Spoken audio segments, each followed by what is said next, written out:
à toutes et à tous et bienvenue dans cette présentation. Je m'appelle Yann Cugnin et je travaille pour JS1 Sud-Somande. Dans les 3 premières vidéos, nous avons pu parcourir et comprendre ensemble la définition d'un UDI et ses objectifs. Nous avons parcouru la section identifiée de JS1, respectivement comment un UDI est composé. Dans cette partie, nous allons nous concentrer sur la section capturée de JS1. Quels sont les symboles et quelles informations nous pouvons y faire figurer? Avant de commencer, nous souhaitons vous avertir que nous ne pouvons pas parler au nom des législateurs ni accorder d'exemption. JS1 ne fournit que des recommandations. JS1 ainsi que ses employés n'assument aucune responsabilité pour les actions prises par ses membres. Merci pour votre compréhension. Passons maintenant à l'élément Capture et AIDC pour Automatic Identification and Data Capture. Dans cette section, nous allons parler des différents symboles. Nous examinerons également de plus près l'étiquetage et les informations lisibles par l'homme à côté ou en dessous des symboles. Pourquoi un code barre?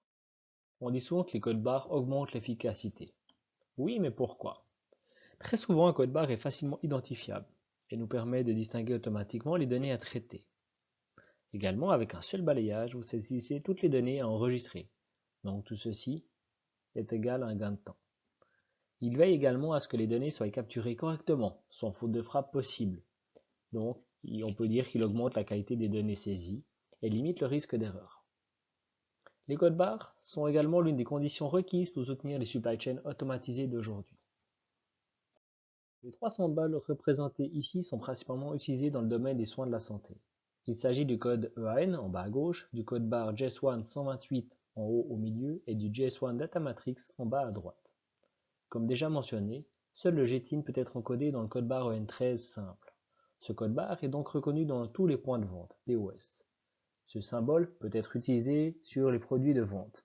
Toutefois, il n'est pas possible d'encoder d'autres informations dans ce code barre. Les 2 autres symboles, le code barre JS1 128 et le JS1 Data Matrix, sont disponibles à cet effet. Vous pouvez encoder dans les symboles les informations supplémentaires requises, telles que la date d'expiration ou le numéro de lot, les AI dans le système GS1. Veuillez noter que vous avez besoin d'un scanner bidimensionnel, 2D pour décoder un JS1 Data Matrix. Le GS1 128 peut être lu avec un scanner de code barre linéaire conventionnel. Le symbole que vous utilisez pour vos produits dépend de vous ou des canaux de vente que vous allez utiliser dans la supply chain, respectivement le chemin que votre produit va parcourir depuis la production jusqu'au point de vente final. Un code barre EAN13 est nécessaire lorsque l'article passe dans un point de vente. Le JS1 Data Matrix, en revanche, est idéal lorsque vous souhaitez placer beaucoup d'informations dans un espace restreint. Le JS1 Data Matrix est quant à lui également utilisé pour le marquage direct des pièces. Nous avons appris dans des vidéos antérieures que nous pouvons encoder des informations supplémentaires en utilisant les AI selon les symboles que nous allons utiliser. Vous pouvez voir ici les symboles les plus couramment utilisés dans les domaines des soins de la santé. Dans le symbole du haut, le code barre EAN13, seul le GTIN, Global Trade Item Number, à 13 chiffres peut être encodé. Dans le symbole du milieu, le code barre JS1 128, vous pouvez encoder non seulement l'UDI-DI, GTIN, mais aussi d'autres informations telles que la date d'expiration ou encore le numéro de lot. Notez qu'un UDI-DI encodé dans un code barre JS1 128 comporte 14 chiffres. Vous devez faire donc précéder un 0 du GTIN à 13 chiffres. Ici, par exemple, il y a le 0 qui précède le 76. De cette façon, le chiffre de contrôle à la fin ne soit pas modifié. Dans le dernier symbole, le JS1 Data Matrix, l'information supplémentaire identique à celle du symbole du milieu a été encodée. Vous pouvez également voir ici que le GTIN comporte 14 chiffres. Tout comme le JS1 128, le GTIN à 13 chiffres est précédé d'un 0. Cet aperçu montre non seulement comment l'AI est appliquée, mais aussi les avantages des symboles respectifs. Voici la différence entre une norme HRI et non HRI pour Human Readable Interpretation.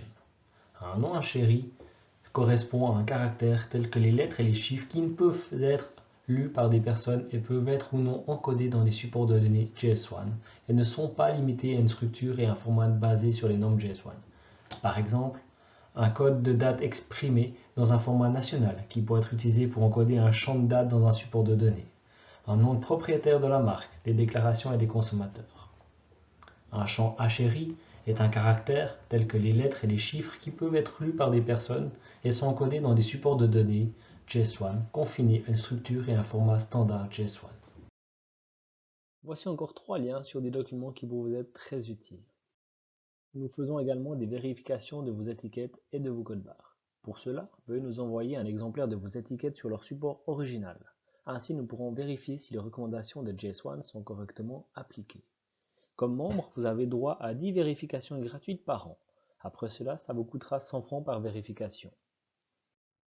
Avant que nous arrivions à la fin de cette présentation, je vous encourage à nous suivre sur notre page LinkedIn ou encore sur notre chaîne YouTube. Si vous avez d'autres questions sur cette présentation, sur l'UDI ou sur JS1 en général, on serait heureux de vous aider. Nous vous aidons volontiers à maîtriser le thème de l'UDI et vous fournirons des conseils ciblés et compétents. Nos 2 experts sur ce sujet sont à votre écoute.